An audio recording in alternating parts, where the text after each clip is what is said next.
नारद मुनि की जन्म कथा हमें एक बहुत सुंदर बात सिखाती है। महानता हमेशा जन्म से नहीं, जीवन की दिशा से बनती है। परंपरा में नारद मुनि को ब्रह्मा जी का मानस पुत्र माना जाता है, यानी ब्रह्मा जी के मन से प्रकट हुए दिव्य ऋषि। लेकिन भागवत परंपरा में उनके पिछले जन्म की एक और प्रेरक कथा मिलती है। कथा के अनुसार पिछले जन्म में नारद एक साधारण दासी पुत्र थे।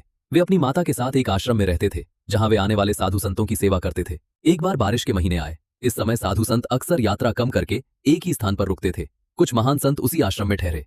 बालक नारद चुपचाप उनकी बातें सुनते थे। भगवान विष्णु की कथाएं, भक्ति, जीवन और वैराग्य की बातें। उनकी उम्र छोटी थी, लेकिन मन में गहरी श्रद्धा और सीखने की इच्छा थी। संतों का संग मिला और धीरे धीरे उनके भीतर भक्ति जागने लगी। फिर एक दिन उनकी माता की मृत्यु सांप के काटने से हो गई।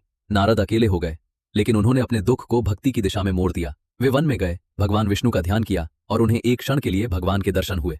उस एक अनुभव ने उनके जीवन की दिशा बदल दी। आगे चलकर वे ब्रह्मा जी के मानस पुत्र के रूप में प्रकट हुए। भगवान विष्णु ने उन्हें महती नाम की वीणा दी और नारद मुनि नारायण नारायण का संदेश लेकर लोक लोकांतर में चल पड़े।